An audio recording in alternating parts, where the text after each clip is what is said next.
Let's do it. Okay. All right, here we go. In 3, 2, 1, anal.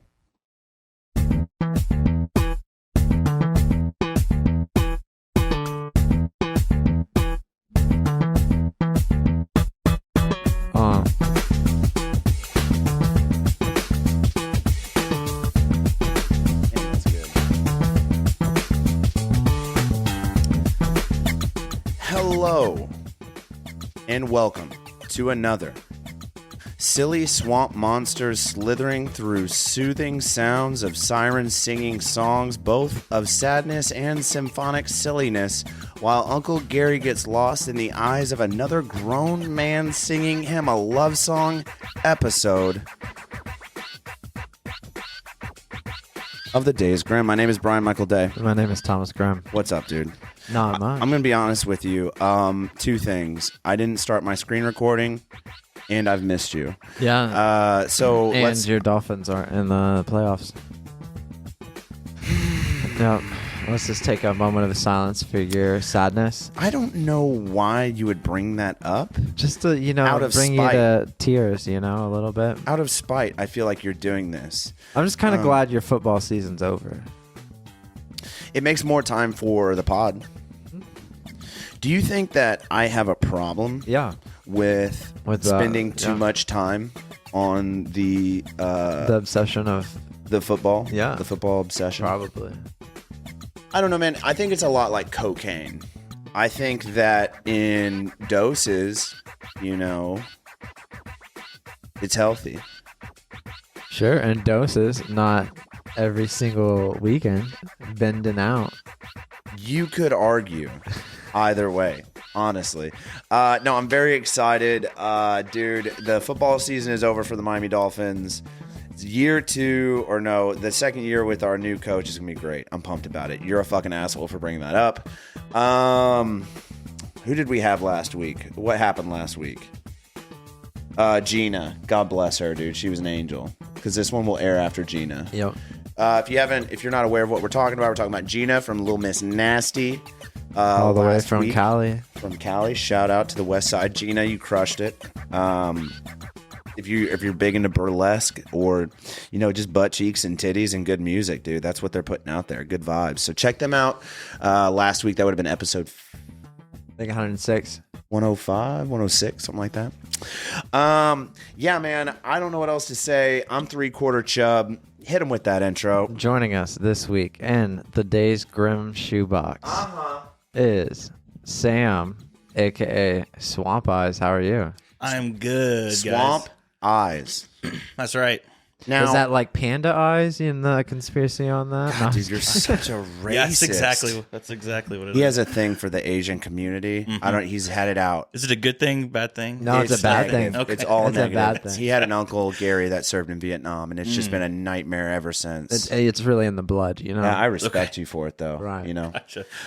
Dude, honestly, fucking welcome, brother. Thanks. Have you had a chance? Did I shoot you I shot you our link, right? Have you had a chance to see or hear any of the shows before? Yes, a little bit, but I haven't. But it was last night, so it was Right. while the kids were jumping on me. So I would say before Nice. that, Sam, you should tell people what Yeah, is who Swamp are you? Eyes? What category of Is music that a does that sexually fit transmitted into? disease? It could Is be, it definitely something could that be. you pay $20 for in a dark Yeah. out? What is Swamp Eyes and who is Sam? What did we say? Because I asked you if you're related to Cuban. the Mark Cuban. Cuban. Yeah, I'm Sam not related Cuban. to him, so I do need that $20 alley money, unfortunately. But yeah, I mean, Swamp So who Eyes. are you? Yeah, I mean, I've been playing music in the Midwest for 15 to 20 years now, I guess.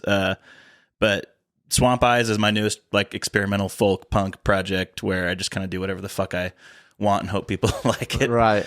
And it's been really fun this last album that I've put out. Something's in the Hall. Are you from Evansville? Yeah. Mm-hmm. Born So and you- raised. you Born grew in up there? Chicago. Moved Oh, here. Chiraq. Oh, Yeah. damn. Moved here for the music scene, obviously. And How then- many murders and or muggings have you seen in Chicago? Firsthand.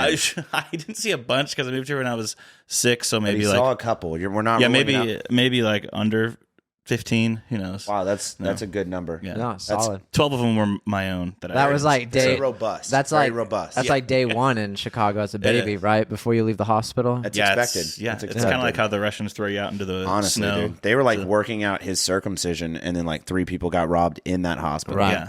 Yeah, that's what they robbed from me. That was one of the things they took. Yeah, Your was the foreskin. foreskin. Clearly, Yeah, clearly. It's the first robbery. He said yeah, Asians and this guy. He's on fire over here. Yeah. No, I'm well, I not. have They to- are.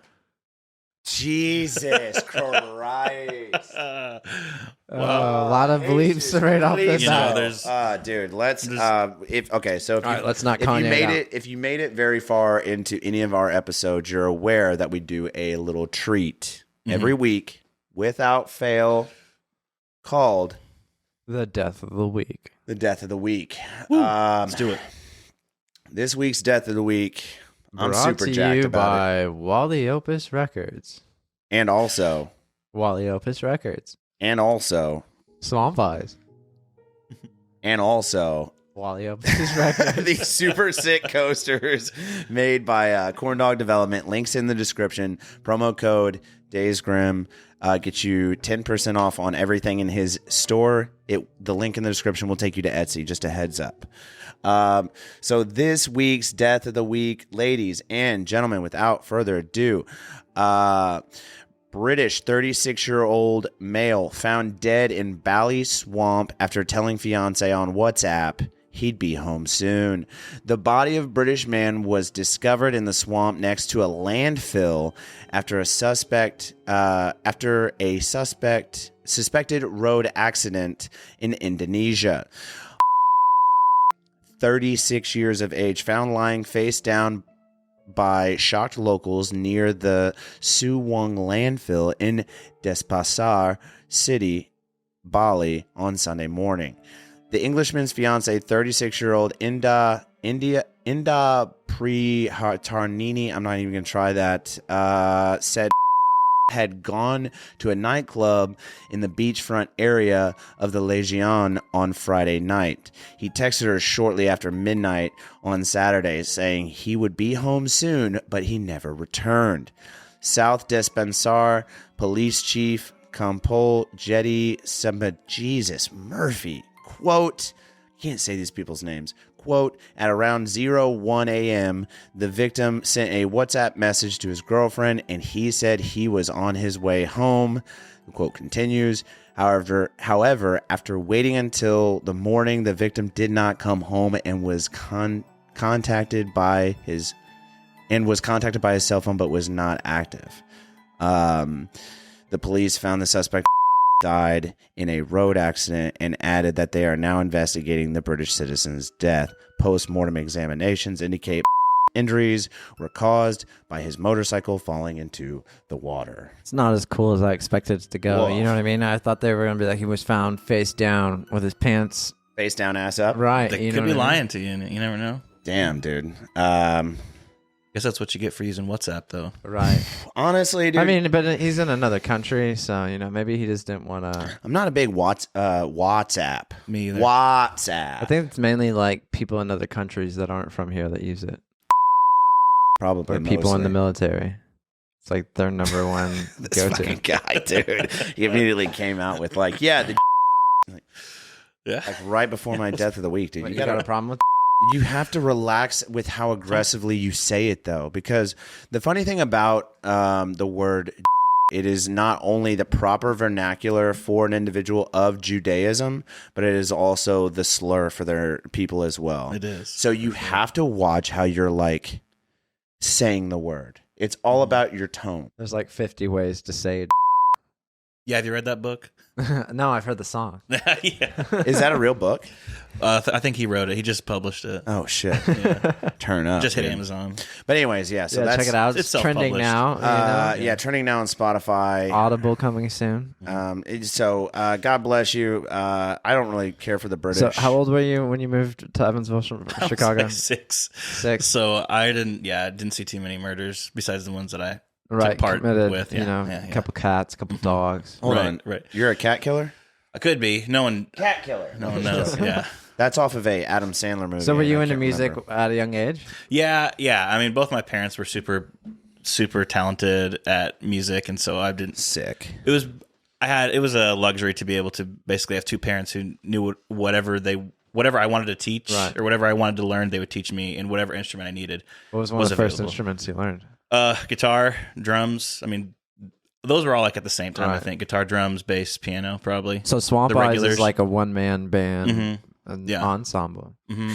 So, Yeah. but okay, I do have a question about that. So Yeah. before we get, actually, I'll ask later. I won't forget because it's a question that has stuck out in my mind since I found your music. Yeah, all right. But okay, so we're born in Chi-Town. We'll say Madre y Padre are both very musically. They have a lot of musical inclination. For sure.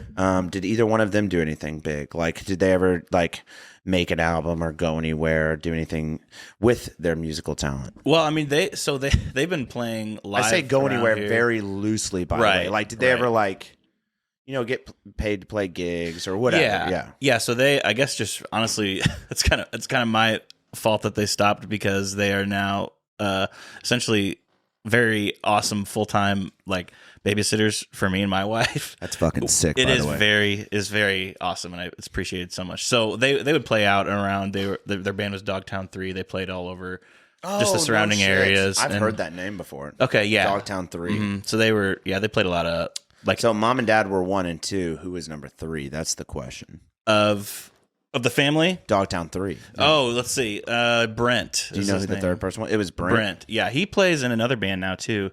Oh, Drums. sick.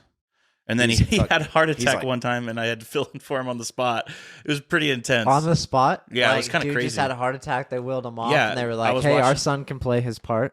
Yeah. It's like that DeMar Hamlin kid for the Buffalo Bills, dude. He fucking died on the field, and they were like, yes. "Hey, let's All right, keep this send in fucking second thing string. running." Let's Yeah, go. dude. No, that shout out to DeMar Hamlin. They actually did not play that game. So, do you have any That's siblings? intense, though. Yeah, I have one sister, Anna. She's 4 years younger than me, and she's very talented at singing as well. How old are you? 32, I think. Oh, damn, we're exactly the same age. You just have more Hell hair yeah. than me. I don't know about that. Here, let me Yeah, just- dude. No, hold on. Yeah, dude, you're doing Yeah, way yeah. better. Oh, yeah, I dude. am doing way better. Dude, I actually Thanks made for it- that. I was at dude, confidence booster, right? Dude, I go to a work function the other night, and I go up to the bar and I like order 2 beers for my wife, and then 2 beers for this couple that we're like hanging out with that I work with.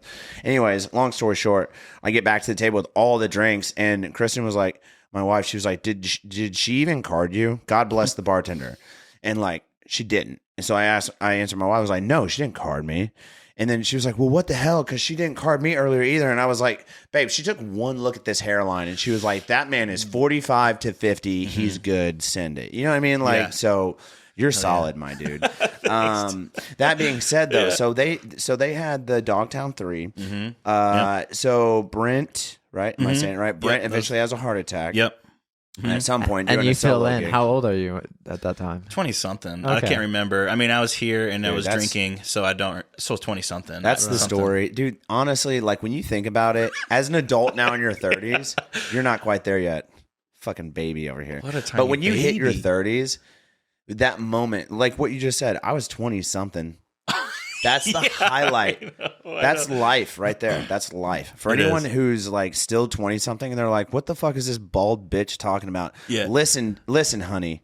You're going to turn 30 something one day and then you're going to look back and be like, man, when I was 20, 23, that moment right there when you're trying to come up with the age, that was your highlight. That's your highlight reel. I was 20 something. You know what I mean? Yes. You should write a song now. Yeah. 20 20-something. something. Yeah, I'll go country and do a single Seriously, real quick. dude. Yeah. There you go, man. So anyway, so you fill in for him and you're 20 something. Mm-hmm. Are you already doing live gigs before that moment, or are Yeah. you just like talented enough and you know their songs that you can fill in? I've been playing live for as long as I can remember. I mean, there are like some year stretches where I play less live, but for that specific, I mean, so they played covers from probably like 70s to early 2000s. So, I mean, Nice. whenever there's songs that the majority of the people want to hear, I can pretty much guess what the drums are going to be. You know what I mean?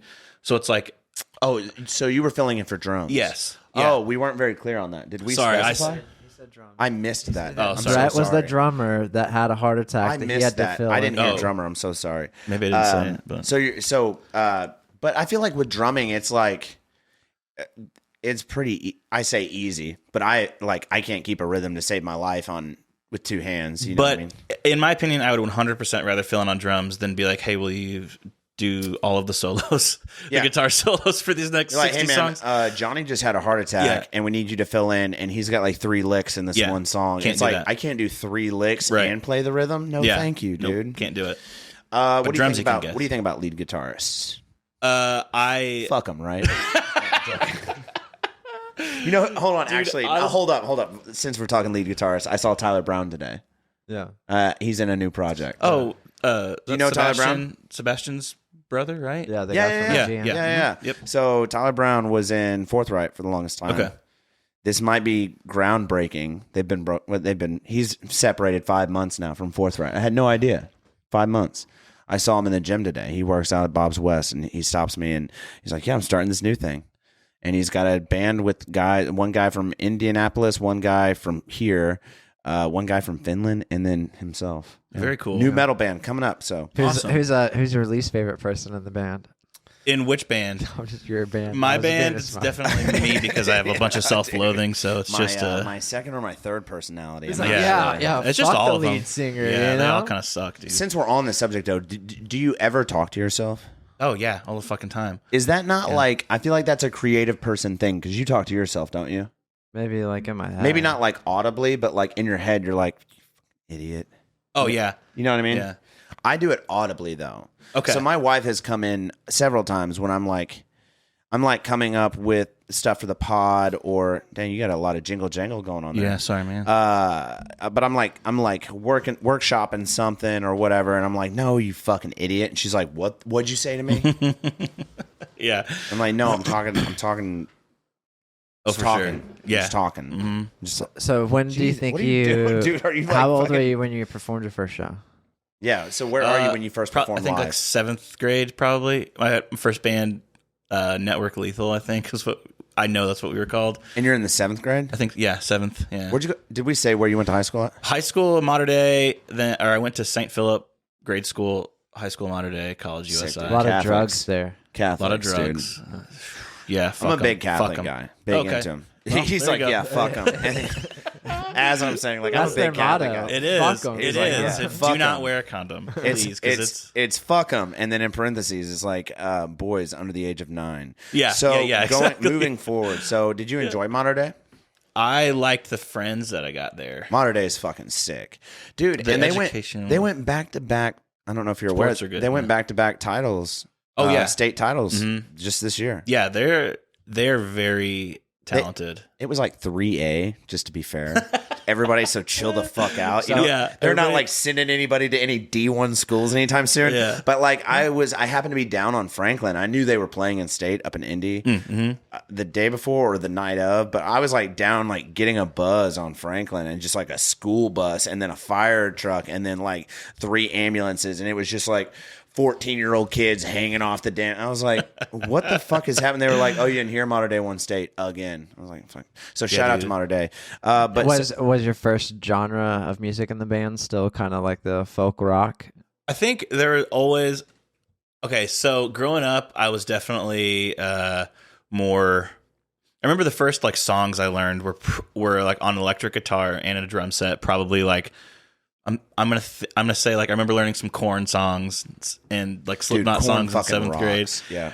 And then like that kind of like new metal phase, I remember being super fucking into that. And then, but as soon as What do you mean? Can you expand on that? The new metal? Just like NU. Like I remember loving like Linkin Park and just anything that's basically just like low guitar, super just basically anything a fucking 7th grader could play on a guitar is what I liked. For sure. Yeah. So just drop D and bar chords. Yeah. Drop D, bar chords yell through, it. dude. Exactly. Shred. Just five fret hops. Exactly. Dude. That's exactly. And I still like Korn to this day. I mean, Korn I still goes like their fucking shit. hard. But I mean, yeah, I would not like. I prefer like the intimate, like the hardcore stuff now. But so you and we immediately obviously made a connection very early in our interaction today. In that I asked you if you knew who Brand New was. Yes. Yeah. Love Brand New. Your music has a very so anyone that's familiar with Brand New, they have slower songs. Brand New is a 4 3 or a 4-piece band. Yeah, I don't even remember, honestly. I don't remember either, but they're like an electric band. A lot of your stuff is acoustic. Yeah. Yeah, But you do have some like electric inlay, which is very, very nice, by the way, and some drums and stuff. So whatever you're doing post-production, that's all Wes. That's all Wes. Dude. Oh, shit. Wrong pipe. Thought we were going to watch you die again, round 2. We're going to have a new but you have a very brand new vibe to you. So anybody that's listening to this and you know who brand new is, if you do, my man right here. Very, very similar. So you're at 7th grade. You do, what was the name of your band? Network Lethal was the name of that band. So how long does that last? Probably until high school, I think, is where it was. Like freshman year, and you're like, hey, fuck you nerds. yeah. So then what happens freshman year? Another band. I think that was like people wanted to be in a band and to see if they wanted to play music or not. I was kind of, I mean, I knew that I did. You're like, I've been doing this since I came out the womb. Yeah. Like, oh, I want to try. Yeah, but I still love playing with anyone who wants to play at all. That's just my favorite thing. I just want to play with friends. I don't give a shit about. And playing actually, fun fact about Sam, he told me before the show started that after he was born, he kept his umbilical cord and he actually played a drum solo. Yeah. He played a drum solo with his umbilical cord. I thought he strung his bass. Literally doing it. It's a multi-use umbilical cord. Yeah. Doing it from day one. Right. So when you're at modern day, it's freshman year, you're like, hey, you guys are nerds. I've been doing this. So at that point, you're like, okay, do you like form a super group of like the most Catholics? Oh yeah, that's what their band name was. Yeah, the Catholics. Yeah, it was like Panic. yeah. But it was okay. So what's the next band called? And the next band is the Stockholm Robot.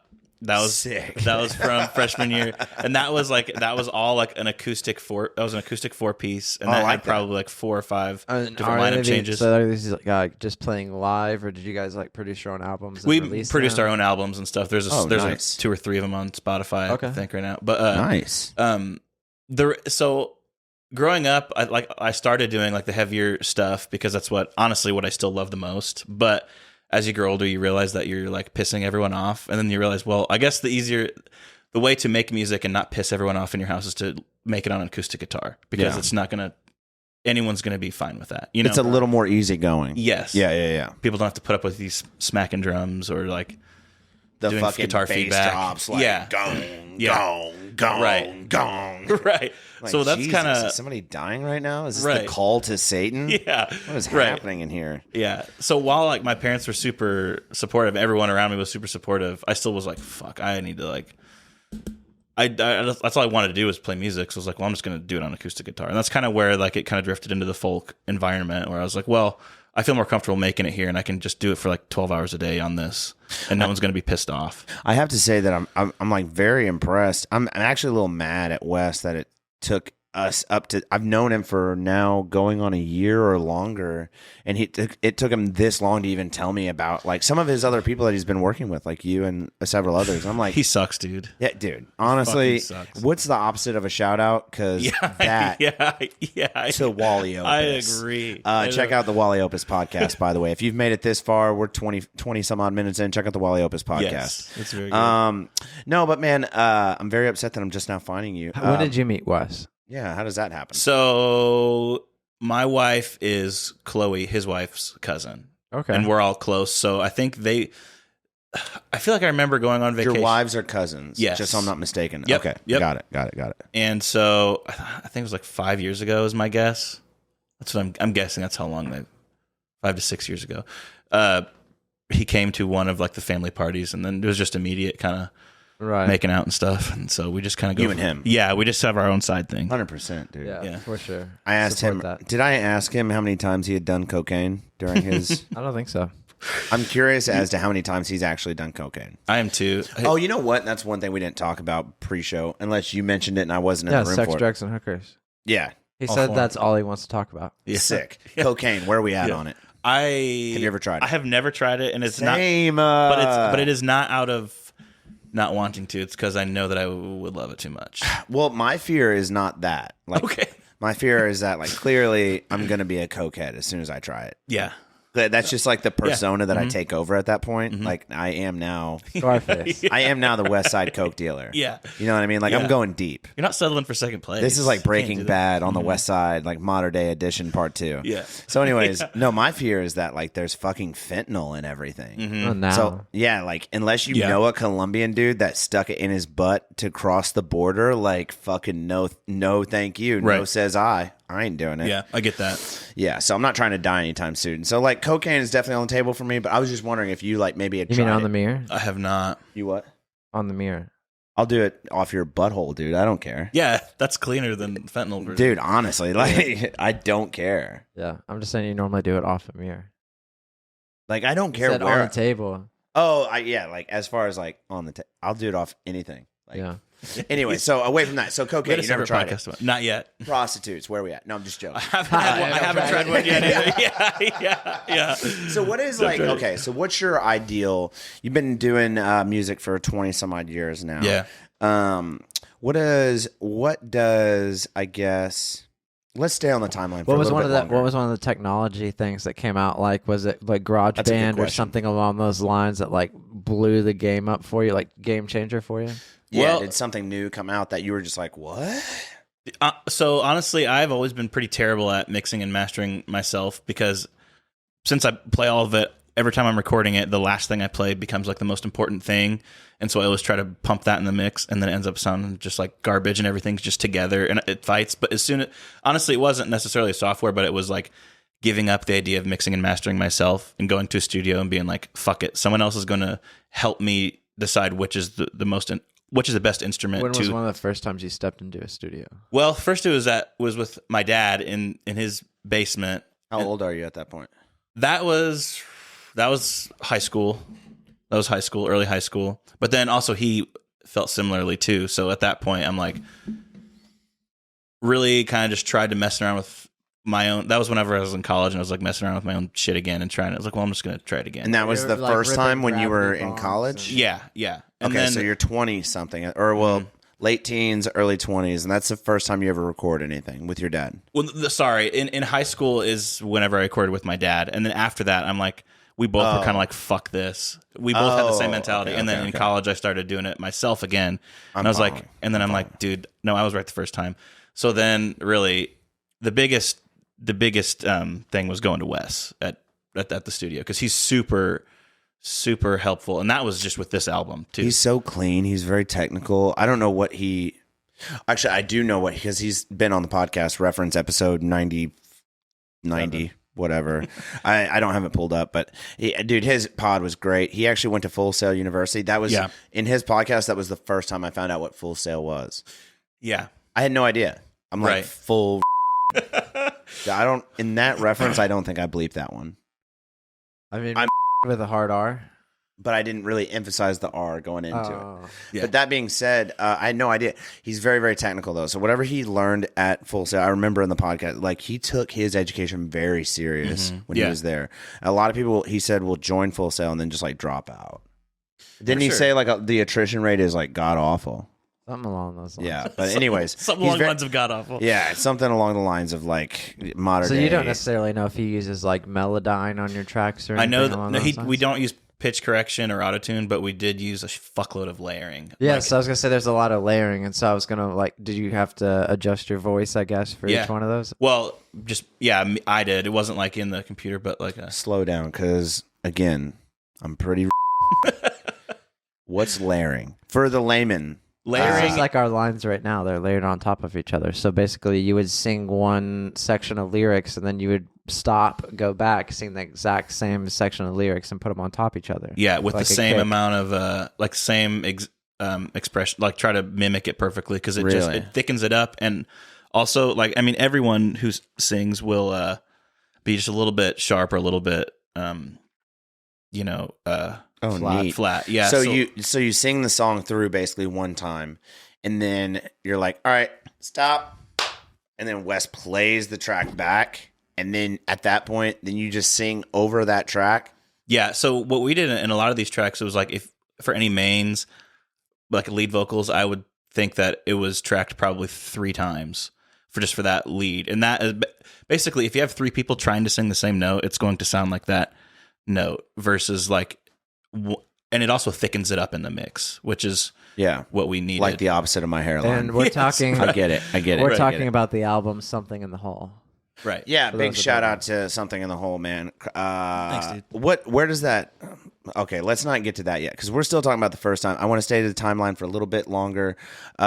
So you record for the first time, like, in high school with your dad. Yeah. And then one more time, late teens, early 20s, again with your dad. This is it by himself. Yeah, In his so college days. with the Stockholm Robot stuff, we did...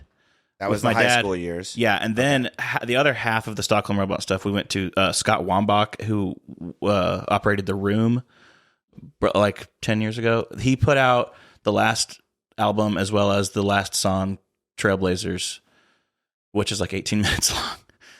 So I think I know him. you probably do. He's all over.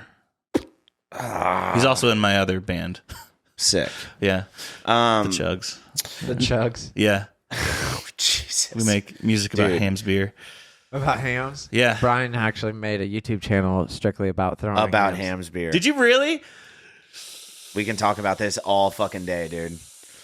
I used to chug Ham's beer by the gallon. We actually Are you a gonna big Hams have guy? Yeah, we're gonna have to have a bigger conversation about that sometime. See, it was Okay, listen. Okay, first off, 'Cause it's it actually depends on huge. how fast we can get through this timeline. We're half an hour in, and we have 1 hour left before you have to leave my Yeah. studio. Okay, so let's get through the timeline. So it's steady and easy listening for the listener or the viewer. So we're leaving high school. We're going into college. The second time you record is again with your father in Yeah. your in your early 20s. This would be I just honestly. want to make sure you're looking at your you're phone. being autistic with the way you're going about this. I know. I'm trying to He said get he's past. recording with his dad, and then you just said, "Did you record with your dad?" And then we get off special, topic, and then dude. you're like, "Hey, you Special. recorded with your dad, right?" Special. So now that What we get the happens in fact your that he recorded with 20s? his dad, he That's said he exactly- tried to record going back to- himself. 20-something, what happens, dude? 20-something, what happens is like he was saying, I tried to record myself again. I'm like, I was right. I can't fucking do this shit right. But of So- course you can do it. You have talent. Well, I can't, dude. It's such a different thing. Oh, you just mixing mean and recording mastering. it yourself. Yes, Yeah, mixing. Yeah, That's a fucking terrible it idea. is. It is. You're So- talking to the guy who does it, and I fucking suck at it, dude. Yeah, I know. Yeah. So then I go to Scott, who produces Yeah. the last 2, the Stockholm Robot releases. That's and, such a dope name, dude. But anyways, and then after that, people went to different colleges and moved away. So then I did my own kind of experimental mathy noise thing called Lead and Lie okay. for a couple of years, and that was again my own. That was just all me because I was all just experimenting on a computer. Any vocals or just like it was like a immature Swamp Eyes, I think. So you say like mathy thing, and there's Like a lot a- of good like math bands out there Yeah. that do all instrumental, like If These Trees Could Talk or like Explosions in the Sky, Yeah. I would which we've talked What about makes them. a math band? It's the way that the riffs and stuff are put together. It's like Like 2s and 4s. And Like you're not gonna probably hear 4/4 in the song. You're gonna hear like yeah, 6/8, it's very 7/8, like 5/8. it's very like if you broke music down to its most fundamental, and then it's like almost mathematic how they create these songs. Octaves, I don't know. People that are way better at music, you could probably explain it better than I could. But so what does make a mathematic, like a math rock band, or like it's specifically with guitar? But Well, it's usually just like either like tempo changes versus like how many BPMs. Like you say you're playing 120 BPM and then you switch it to 160 like on the dime, or you are playing in 6/8 and you switch it to 7/8 halfway through a riff and that kind of thing. And everyone, everything matches. yes, It's everyone's very going clean. together with it. Yeah. what do you do creative process wise when you go to write a song? I would say that now, since I know like what instruments are in my arsenal, I kind of have that in mind while I'm writing it on an acoustic guitar. Just like it's usually just at home, and I can picture myself if this is if I'm playing an acoustic guitar, I can picture it being an electric guitar or drums or a piano or whatever. I just Okay. kind of know what instrument it will be when I'm making it. And then when I'm in the studio, I know how to play it because I can just kind of learn it in my I head asked like that. way back on the Days Grimm, Corduroy Orbison. Yeah. My buddy Snug that plays in that band. I don't know if Which you know. one's Snug? I know. Snug's the big, tall, goofy bastard. Plays That's, guitar. Zach? Or no? Andrew. He's got like 3 names. He's got like 3 names. That guy. Okay. I asked him a long time ago whenever we were just buddies in high school, way before Corduroy Orbison. I was like, man, how do you come up with... He's a big... he's hugely influenced by Bob Dylan. Yeah, okay. Very, very like... I see the light. That kind of, and he just like smacks his guitar for no reason. I asked him one day, I was like, man, how do you come up with some of your like your raw, like your personal stuff, like the not covers? What do you call it? Like your original music. Yeah. It's like sometimes I just smoke a little weed and slap the bag. like what? He's talking about cheap wine. Yeah. Slap the bag. So yeah, I'm just giving you advice. Like maybe smoke a little weed and fucking get you some box wine and slap the bag. Love dude. it. Oh yeah, I'm always a couple of beers deep. That's what's up, honestly, dude. So Yeah, that's interesting, dude. I don't know, dude. Like music is such like a cool thing to be able to like do and like I don't know. So how long does Stockholm Robot go on for? How long does it live out of high school? I'm thinking it lasts pretty much exactly the length of high school and college together. So like And 8 then you to go 9 into years. that weird mathy. Yeah, thing. and it's just like kind of like I would say like inspired by like Mr. Bungle, the Deer Hunter, or like any of those old. I don't know any of those guys. Okay, they're just like '90s noise bands that I like not necessarily that. noise, but they are definitely kind of like 6 or 7 songs in one. Abrupt stop. It's weird, like going from like super heavy stuff to orchestral or jazz or something like that. So what makes you go from that to Swamp Eyes? Well, because I think, was there something in between? I guess it's really that's kind of where I was like, yes, I like doing this. I The didn't solo really have stuff, yeah. And then Swamp Eyes is sort of like a boiled down version of Cleaned that. up. Yeah, like because I mean I would say that there's probably 30 or 40 minutes of material that I scrapped for this album. Those Really? are sort of like, yeah, because I feel like kind of going back to your question, I kind of whenever I write, it's sort of like shotgun blast. Where I'm like, okay, this song's like 9 minutes long. You know, there's all the things that could be in it, and then lyrics end up being like a page and a half, and then I just do a subtractive process where it's like, okay, well, no one wants to actually fucking listen to this, and if I get bored with it, I know that other people will too. So like I strip out everything until I know that. That's interesting that you said you have like pages of. So back whenever, I did a couple of projects throughout. I did some solo stuff and then like did a band in high school, all acoustic, very small, low key stuff. We were never very, very good ever.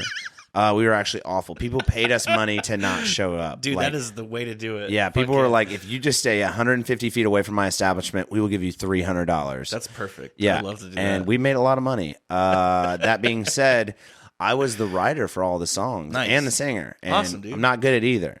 So it's funny that you say that like I would have pages of lyrics for a song. And it's like, holy fuck. I think like the average songwriter will like, they come up with like a premise of a song in their head. They're like, this song's going to be about, and then they have to write this song. And then it's like, I don't know, maybe I just get writer's block really bad, but to have like pages of notes, I would literally write a song like verse. Okay.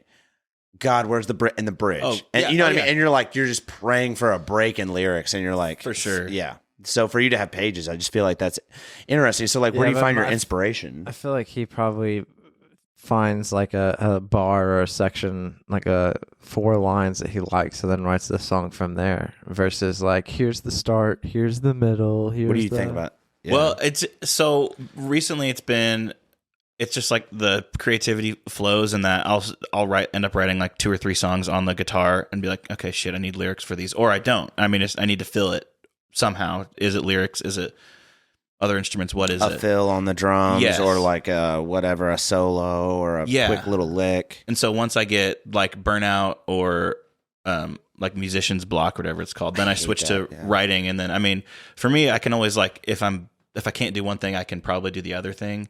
So it's like, if I'm writing a song and I get done after like one stanza, I'm like, fuck, I can't finish this. Then I will be able to write some other guitar parts to something else. And I keep kind of Really putting it back in. Trying to learn new instruments to add into the mix? Dude, anytime I can, yeah. You know how to play the fiddle?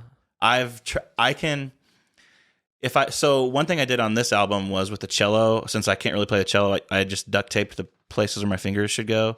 and it really like worked on the out fretboard or whatever. Yeah, on the and when board. it makes it seem like I know how to play cello and I don't. But like that's really all that matters if you can like get it to sound. You know what the pressure should feel like. You know what I mean with a stringed instrument. So, yeah. So like I know I need to have like X amount of pressure. Oh, here's the spot that I need. Yes, yeah. A lot of people like don't know, but so a guitar will have like markings like this fret, that fret, this fret, that fret. A cello is just like a straight board, correct? Yep. And it's like, how do they? But sometimes they have rivets. So that's a good question. Yeah, I didn't even know that. I don't know this answer to this question because I've never known anybody to play like orchestral bass or cello or whatever. How do you know? Actually, I know you. You used to play cello, right? So how do you know without the fretboards where to place your hands? Say you don't have a rivet. Well, okay, so some people will take tape. That's and what then make right where the rivet would be. Was that they make tape? Really? I guess that's what because I did that. I didn't know that was a thing. Interesting. Yeah, I did. I mean, because really for me, I didn't even know how to tune it, but I tuned it to what I needed the songs to be at. You know, I was like, I know that I can play it by ear, and I can be okay. Well, this is right, and I. Yeah, it's not the right way in to do it. orchestra class, we just had a fancy instrument. Watch the guys. guys. Like D. Okay, play it. No. I watched a dude awesome. get fed a line of Oxycontin as he fucking tuned open E by ear one time. I swear to God, somebody held up a plate as this kid. This is back in high school. Sounds like me freshman year. Yeah, but he's That's like literally, awesome. he's like bong, bong, and here comes this plate. Oh, that's and he good. just cleans it up and is bong open E all by ear. And I was like, dude, you're my fucking idol. Yeah, that's badass. Crushing both that pill and that tuning. So you so we do like the mathy stuff. Get to Swamp Eyes. Mm-hmm. Well, you met Wes around the time you started Swamp Eyes? I would say the time that I started taking it seriously, because there were a couple of years there where we're trying to have kids, then had kids, and now we're 2 kids deep, and it was Were you like Mark Rebling it and like I don't even know what that means, kids' but toys? It's the guy that you loops say? music. What was Mark Reblet? Mark Reeb. don't even He's know. that like European guy. He'll like take a maraca and like shake it, and then he's like, "I like your butthole" or something. What? Yeah. I do have songs under the comedy thing for Dead Ends Entertainment. I do have some of that shit going. Oh, on. okay. That's self-produced. I'm a big comedy fan. Okay. I'll send you it later. I like to make people laugh, so Hell yeah. I get big on that. Nice, man. Sometimes, like if they have like a really nice laugh, I'll just get like kind of like half chub. Yeah, dude. You know what I mean? Oh, constant It's like boners, a man. weird sexual thing for me. That's good. He said that's good. That's So- healthy. So you meet Wes and you start like he starts to like amp you up, or Yeah, Wes has been a really good partner in this to where both of us are, if any one of us is kind of faltering and like that's good enough, the other person's like, well, it's not. Let's get the right fucking take, Run it again. which has like really been helpful, because when I'm working by myself, it's so much easier for me to say this is good enough. right? Especially after like 6 tries, you're like, Yes. fuck it, that's fine. Yes. Yeah. For when I have someone there to actually help me, or I can tell that he doesn't think it's good enough, I'll be like, Right. Get to I'm the doing- 7th. Yeah. Yes. No, 100%. So it's just the companionship and the collaboration there is something that I feel like it's always kind of been missing with my personal stuff. Right. And so you said you're kind of picky on, so like you probably how many songs is on this album? There are 8 on this album. And so you probably said you had like probably 4 or 6 more that you ripped. Definitely. And it's like I would say that they are either like lengthened sections of stuff that does appear on the album, or like variants that I was like, well, this variant of this riff is actually like a lot more pleasing or better suited for what it needs to be. So there's a lot of stuff that is scrapped that like could be on it, but maybe we'll release it later. But You want to do the... Okay, so going into this, I think this would be a good time to go ahead and bring it. You brought in some... Actually, you brought in some stuff for show and tell. Did you or did you not, sir? Yeah. So without further ado... This camera's yours. Yeah, so Aw. this big tall guy right here. So without further ado, this week's show and tell brought to you by Corn Dog Development. We got some good stuff. All right, sir. So this one's you right here. Nice. I got some Swamp Eyes merch here. So who helps you design these? I do all of it myself because Okay. I don't have the money to pay someone to do it. But so this is one of the one of the shirts with the That's nice. The eye. with my kid in the middle of the hall, which is actually kind of why the album's called that. Something's in the Hall. Oh, sick. Okay, so there's a child in the hall. Spoiler alert, everybody. Yeah, that's what it is. This is another one. This is another one of my shirts here. This is What's from it say at the bottom. Everything's Louder in the Dark. Oh, I like that, dude. That's I like that. That's from the Roach Hockey song from this album. Oh, shit. That's Roach Hockey. Mhm. Did you come up with the name? yeah. What brought up the name? Like cockroaches or like weed Yeah, roaches?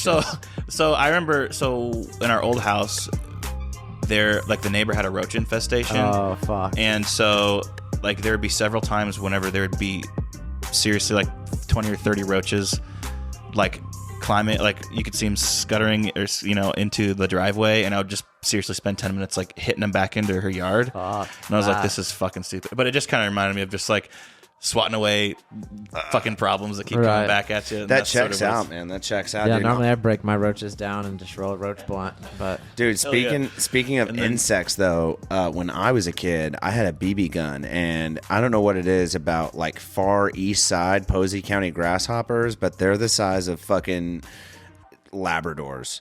And, Yeah.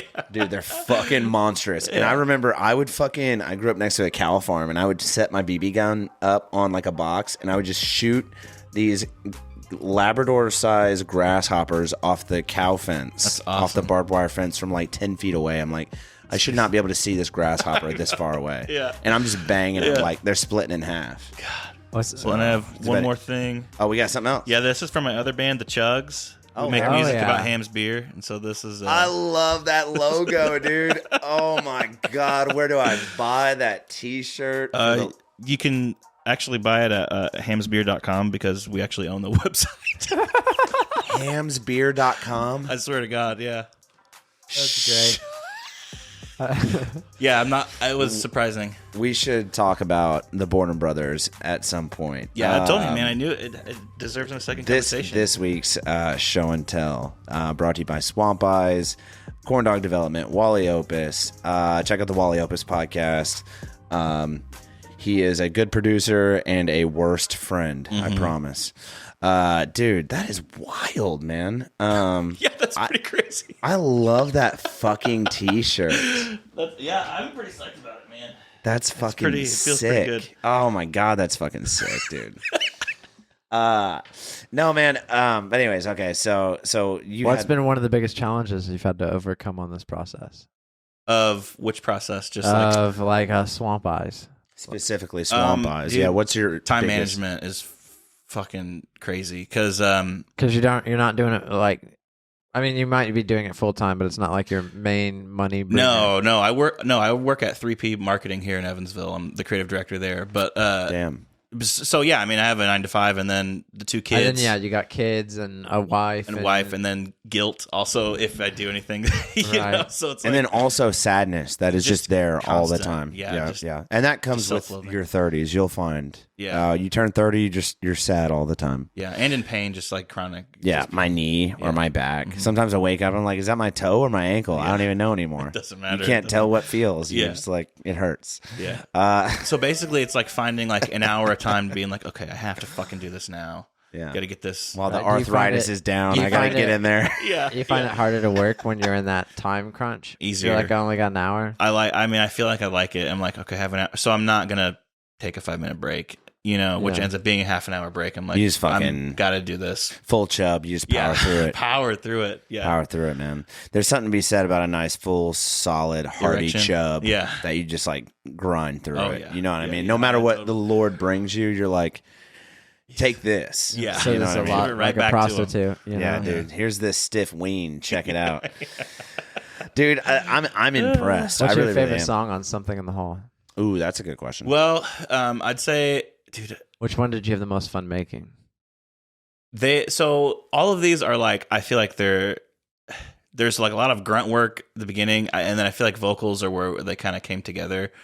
And specifically, Eat Us, song number 7, was one where I was in the vocal booth. And I remember like the last scream take that I did was like, I specifically was, it was like, it became another chapter in my like, in my life. It was very strange. It's a real weird thing to say, but dealing with a lot of shit. And it's like this exact moment was when I let shit go. And I was like, so that Almost means the most to me. therapeutic. Yeah, absolutely. What So do you think about something's in the hall separates you from any other singer-songwriter in Evansville, or maybe just in the tri-state area, or maybe just in Evansville? Like, what about this album says like, hey man, take a look, like, you know what I mean? Like, hey man, I'm not blowing dudes under a bridge anymore. Right. This is top dollar. This is what I got. And I'm blowing them on top of the bridge in front of the cops. You've busted your ass to put this album out, and it's a full length album. Yeah. So what about this album do you think separates you from other folks? You know, other guys and gals that are singer-songwriting all over Evansville, or even maybe the tri-state area, that separates you from them?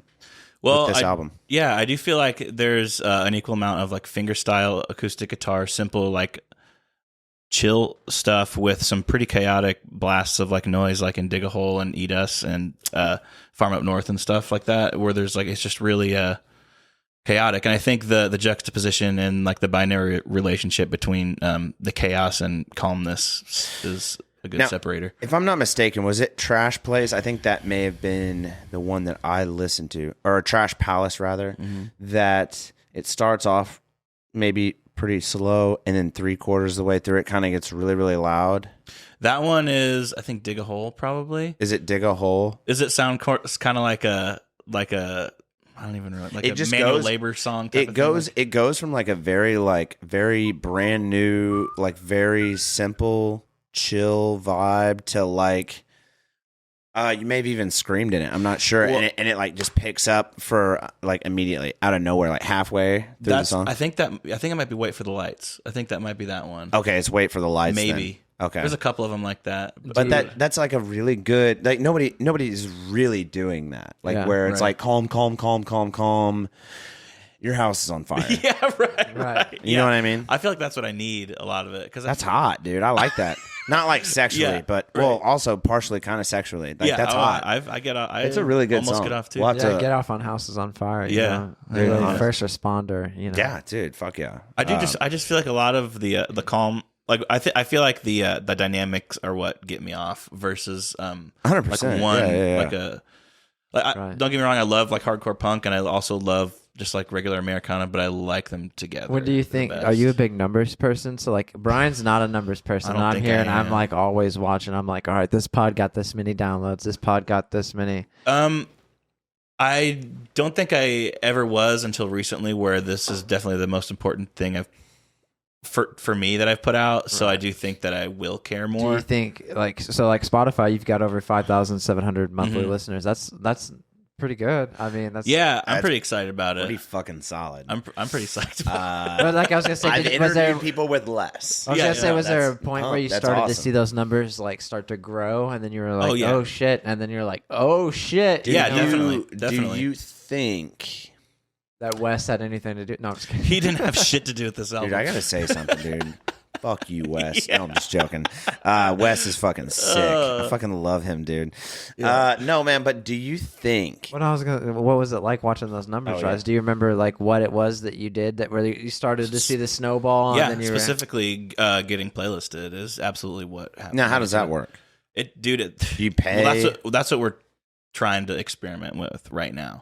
Like, I did hear recently on a podcast that somebody actually paid to get on like a 20,000 person listener playlist. Yeah. So is that something that happens often, or is it just a rare? I'll let you explain. But how did it work for you? Well, so I'm new to this as well, but there are a lot of scammy places out there where like you will get this many followers or this many listens for this amount of money, and I will never do something like that at all. But I will be like, we do a lot of cold emailing and a lot of like research that's like, hey, like for example, we did it with Cheers most recently, where it's like, hey, we're kind of like a folk pop indie folk thing.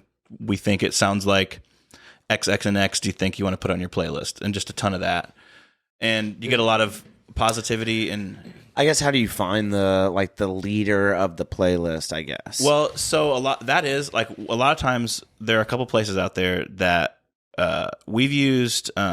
What's it called? We've used Playlist Push before, which is what we did for a couple of them, and that's basically being like, you choose who you want. You choose like who you think that this song sounds like. Okay. And essentially, they're like, well, we have these emails of these people, and then they'd be like, they send your song to these playlisters or these curators, and they decide whether or not they like it. You think your 9 to 5 helps with the marketing of Swamp Eyes? I think so. I think it definitely the interest is there. But one thing I will say is that it's completely different than like marketing a product or service, because I've never ever clicked on a fucking ad for music before. Right. Do you think? Okay, so God, I had. Okay, so have you ever like okay, so you're cold emailing these folks like a brand new playlist, because that's who I just relate you to. So I'm very, very sorry. I hate that I relate you. No, that's so perfect. Obnoxious that when artists get compared to other artists, but like I just relate you to brand new. That's awesome. So let's say I am Swamp Eyes and I'm listening to a brand new playlist and I'm like, oh, I sound like I should. Kobe, did you make that? Yeah, he fucking did. Fucking crushing it. 4 feet away, I'd hope I made it. Yeah, but you hook shotted it. You're like Larry Bird. I had a teacher in school that Shout was out to like, the if Sycamores. you can throw your papers, but if you miss, like I'm gonna give you detention. That's pretty cool. So I almost never missed. I like that. Stakes are buckets, high. Dude. Buckets. Yeah, that's cool. Right. My question was, have you ever cold emailed somebody and you're like, man, I belong on this playlist, and then you email them because you so wholeheartedly feel like you belong there, and then they email you back and they're like, you sound like nothing like this man. Yeah, I think. Has anyone ever hit you back with just like crude criticism, like you should jump in a river and set yourself on fire in that order?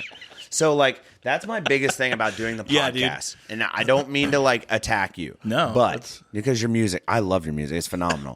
But like I wish somebody would be like, the Days Grimm is trash and they should set themselves on fire and jump off the tallest building in Evansville. I mean, I'll do it and then see if they feel bad. You know what I mean? Yeah, but I would love to talk to that person and be like, okay, but why? Right. And how can I change it? Mm-hmm. Yeah. Okay, so what happened with so you did have an occurrence like that? Well, or someone hit you with some criticism? Well, so like with a lot of these playlisting ones, like specifically with Playlist Push, which is all real and all like organic everything, they will be like, dude, sorry, I just don't like it.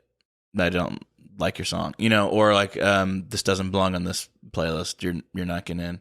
But then there's others who are the exact opposite, where they're like, dude, nice. This sounds like X. Sick. Yeah, this sounds like brand new, nice. You'll go on this. I'll definitely put you on this playlist, But yeah, I would say honestly, it's probably half and half. About like, nope. Did you ever get like criticism that you were able to like gain from though, like gain capital, not capital like financial, but like you got criticism and you were like, oh shit, that song does have a little bit of feedback on it, or it does have a little bit of fuzz on it, or something. You know what I mean? Like, did you get something that you were legitimately able to gain from criticism wise? I think, yes. I think that. So one of the things that we spent so much fucking time like making the songs exactly like we wanted, so we do kind of have an idea as to what the criticisms would be, and they have been that, which is, I feel like, pretty lucky to like kind of go into it assuming the criticisms that we've like for Cheers, the people that deny it are like, dude, this is way too short. The song is too short. Really? But like we know that, but we're like, it doesn't actually need anymore. So it's like I'm not mad about it because I assume like that criticism going like creatively, you're like, that song's at max potential. Yeah, I'm like, no, that's actually totally good for me. You're getting 3 3/4 inches, honey. I don't know what to tell you. Right, exactly. Yeah, like I know you want 5, but the tongue works. Yeah, so that's 100%. You're an inch and a quarter short. I don't know what to tell you. But yeah, there's definitely sometimes it's all you bring to the table. Yeah, I love your stuff, man. I liked Cheers. If I'm being honest, I did think it was short. I was like, man. Yeah. That's a tasty treat. I was like, that's what it is. It could have gone on longer. I would not have been mad about it. But I'm not mad about it. It's like my favorite song on the Strangers album. Oh yeah, he likes their Electric Love. Oh yeah, they have. Do you know who the Strangers? Yeah. Oh yeah, yep. I do. You know who the Strangers? Yeah. Anyways, Electric Love is like their like intermission song. Yeah, leading into wow, I'm spacing out. Leading into another song. Yeah, we can find out. But it's like 40 seconds long. And he's like, that's my favorite song. Oh, just kidding. Natural Forces is Natural my Forces. Oh, gotcha. Electric Love. Gotcha. Yeah. And Natural Forces is his favorite one. Yeah. But it's very like if I had to explain it, like fog rolling, and it's just like Lucas on the vocals, and he's like, Electric Love. He's just kind of like taking acid in the background. I'm there floating. You know what I mean? Sick, dude. It's like fucking Yeah. 4 unicorns Right. just fucking right in front of you. That's the best. It's I should have hot. called it that. Honestly. 4 unicorns. Yeah, fucking dude. in front of 4 unicorns fucking in front of you. That does remind me. We did talk about cocaine earlier. Yeah. And so you've never done coke, but it's Right. not off the table. Right. It's not on the table. He would That's do. where I'm going to do it. He would do coke on the table. Yeah. He made that very clear. I'll do it anywhere.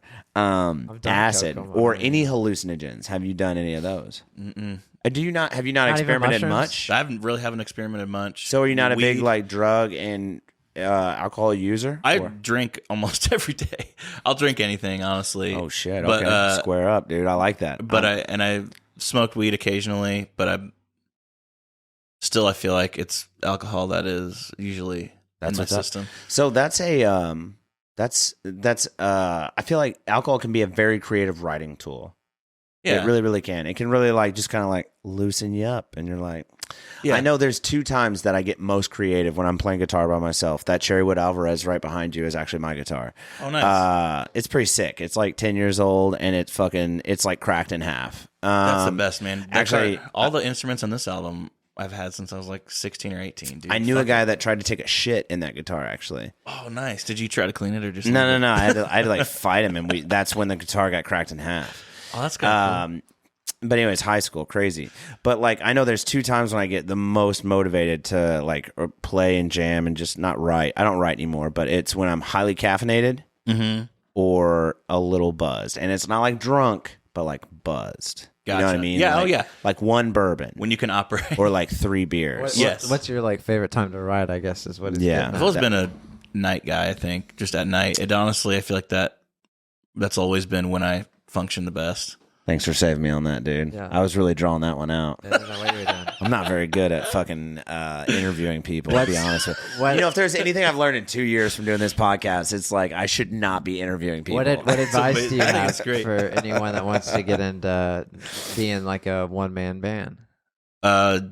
Dude, manage your time wisely. Honestly, that's like the biggest thing is I don't know. I mean, there's no way I could have done this without like really making it happen and scheduling time to do it. All right. So what's next? I mean, this album's just over a month old. Mm-hmm. What's your plans for 2023? Well, I'm gonna try to put out one thing for every project I'm in a year, whether that's an EP or an album. Or And you're not. in 2 different projects. Yeah, so different this bands? just came out, and we're working on a 6-pack for the Chugs. That's what all of our releases are going to be called. Six- Fuck yeah, bro. Yeah, so that'll be out in the spring. And, If I'm being honest with you, I've never bought hams in a 6-pack. they exist though. It's That's always like the guy behind the counter. Like I walk up with a 30-pack. Yeah. What's that 6-pack cost? Yeah, like $8? a dollar. Yeah. A dollar. Dude, because you'll go to the cold section and you'll grab a 30-pack for like $8. Yeah. And then you get to the counter and they're like, honey, if you just buy a second one, it's actually $4 Right. for both of them. And you're like, what is happening? Right? Like this beer is so bad. We're just giving it away. We're like, it is- please take it out of It's here. the best. You can actually recycle all the cans and buy another case. You absolutely Yeah. can. They Dude, encourage you honestly, to do that. and if you are listening to this and you don't know what hams is, fucking get in there, dude. Get in there. Also, fuck you a little bit though. A too, little, for dude. not- A tinge of like you don't fucking know. yeah, dude. yeah. I was always told that like Busch Light was like West Side Water, but hams is fucking right there, dude. That's It is. Jimtown water. Yeah, yeah, That's yeah. a good way to put it. If yeah. you had to make meth with water or hams, you're probably doing it with hams. yeah, It's If I- cheaper. Yeah, I if might had go to ahead and guess. just do that with hams. Honestly, tonight. dude, if I had to. go for it, So what draws you to hams? I know we're primarily focusing on Swamp Eyes, but with the Chugs, like Yeah. what brought you to like hams is fucking dope. I think What it- just brought you to that? Well, I think it's kind of like what you're saying, where there is a lot of local obsession with other like similarly light beers. Yeah. And hams, like once you're in the cheap beer category, like why do you give a fuck about like Your dignity's gone, yeah. dude. Yes, that's exactly right. It He is. said you're right. That's what it is. So it's like hams is cheaper, and it's like, why the fuck are you not choosing the cheapest option right now? But that alongside us growing up in the punk scene and noticing how prevalent PBR became in our 20s Yeah. at punk venues and being like, PBR's too why the fuck- expensive, dude. It is, but it's because it became punk. So our Don't goal. tell what was the don't tell Garageland that I don't know. Do you know who yeah, GarageLand yeah, is? yeah, The dude's fucking sick. I fucking love that guy. We'll He change likes his mind. Yeah, he's like still in his like 30s, and he's skateboarding and fucking crushing it. I know. And he only drinks PBR. We'll change his mind. And we're pushing for a sponsorship for GarageLand. So PBR, fucking check them out. Yep. But they're too pricey. Yeah. If you're already down on that level, it's like, why not go with hams? So we're gonna drop another piece for Swamp Eyes this year since that came out 2022. I would definitely like to. That's your goal, you think? Yeah, I would like to do maybe some covers and then hopefully another EP. What do you like to cover? That's a good question, actually. So, like, what you said you're going to do some covers. Like, what's your go-to? That's what I don't know yet. Because I feel like if someone asked me to play, like, I could never take requests because I don't know any fucking songs in mine. But do you not have like a band that you like grew up playing that you just enjoy singing and playing? I feel like I always learned like the first verse or something, and then I'm like, okay, I get it. I'm gonna move on and learn the next thing. And like I'm out. I've never like learned a song completely to be like I could never be a cover. I could never play like a. I'm the opposite. An hour-long I have Parkinson's, so like I get like zoned in on one thing. Isn't Parkinson's where you shake a lot? Oh yeah. That's like what Elvis had. It's when right? you Elvis had Parkinson's. Parkas. No, parkas. Alpacas. Yeah, he had alpacas. He had a lot of those too. Whatever the disease is that like when you hone in on something, like you're in on that one thing, and it's like I gotta. Asperger's. That's what it is. ADHD. ADHD. That's what it is. ADD or ADHD. Yeah. But like I would have to like zone in on this one thing, and like I couldn't learn another song until like I knew how to play this whole song. Right. And it would take me like a year to learn a whole song, but like You're I would about, learn like OCD. No, like low level retardation.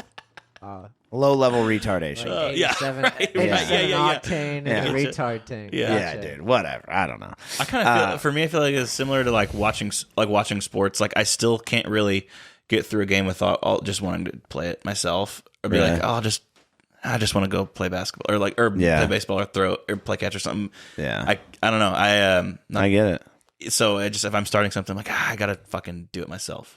What's the biggest thing that you think you've learned from going through? Did we already ask that? Going through the solo project, like what's the big time management? I think. Did we already ask that? Yeah, but, time management, and then do you have a second piece that like you learned for other singer-songwriters coming up? I think just that it can truly be cathartic versus just. Give me a synonym for that because I'm like slow. Therapeutic or like just like I'm a 4-year-old. Yeah, well, yeah, just like you can actually get something out of it that aren't like the numbers. You know, that's interesting. I've heard cathartic before, and I just like blew past it. But basically therapeutic. That's what cathartic means. Yeah, I would have like tried to piece it together. Cathartic. I'm like instantly thinking Catholic, so I'm like, Like somebody's somebody's getting touched. Oh yeah, somebody's getting touched. Yeah, that's one of my songs. Unwillingly, just so we're clear, guys. Yeah. For sure. Yeah, man. So then, was there ever a moment that you just were like, "Man, fuck this music"? You know, like I'm just Yeah. done with music, or you know, what was that like? Or, you don't have to go into detail on that, but like whatever your darkest moment was. Yeah, we don't necessarily care so much about like if your pet groundhog died or whatever. If you want to get into detail, that's cool. But like what we care about the most is like what pulled you through your groundhog dying. You know what I mean? Yeah. So like, what was your darkest moment, and then kind of like what pulled you through that?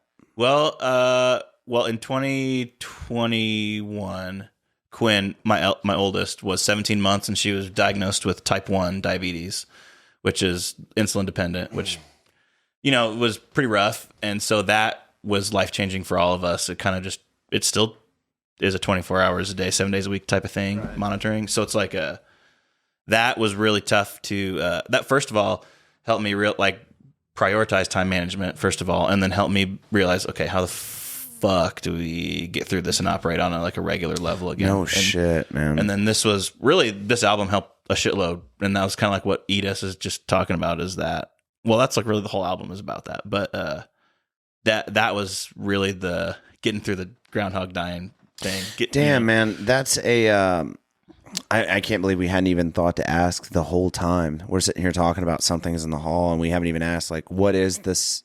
Yeah, it's definitely. What are you pushing through this album? Like, what is the main message? Yeah, it's definitely like I definitely the confusion and the constant, basically like invisible monster that is type 1. That even if you're in it for so many years, it still changes every day.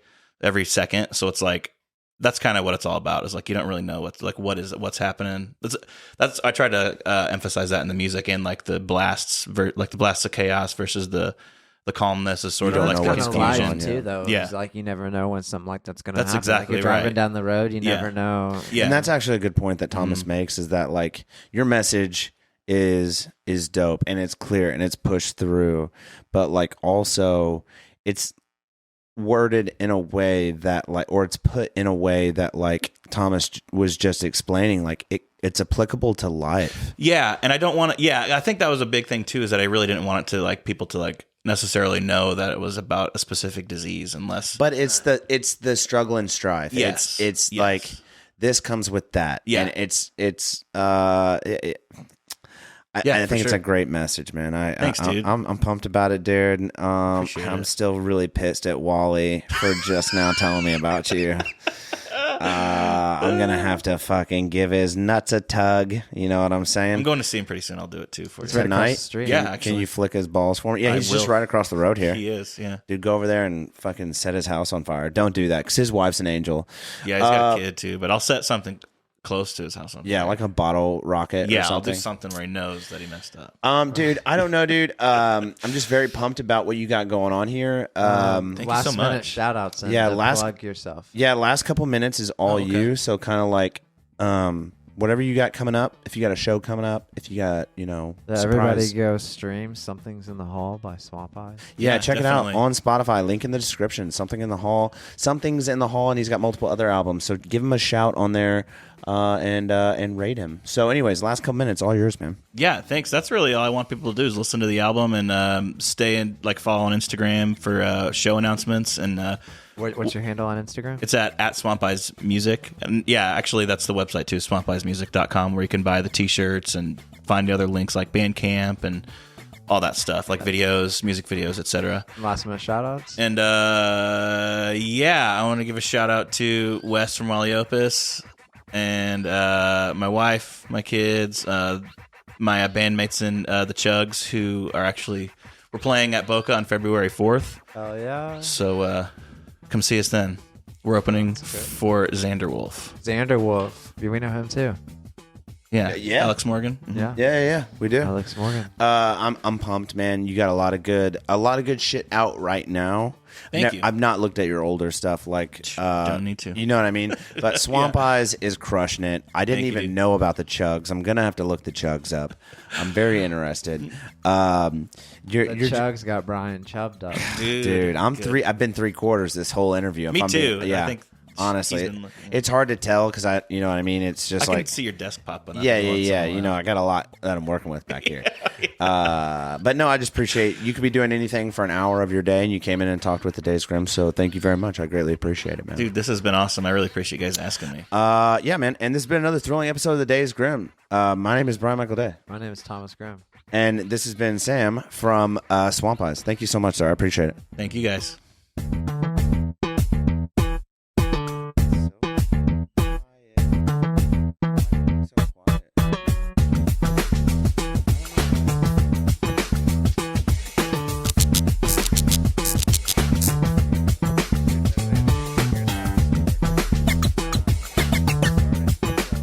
Hey guys, if you liked what you heard today, there will be a new episode next Tuesday as well as every Tuesday at 6 a.m. So hit that subscribe button and let your phone do all the work for you.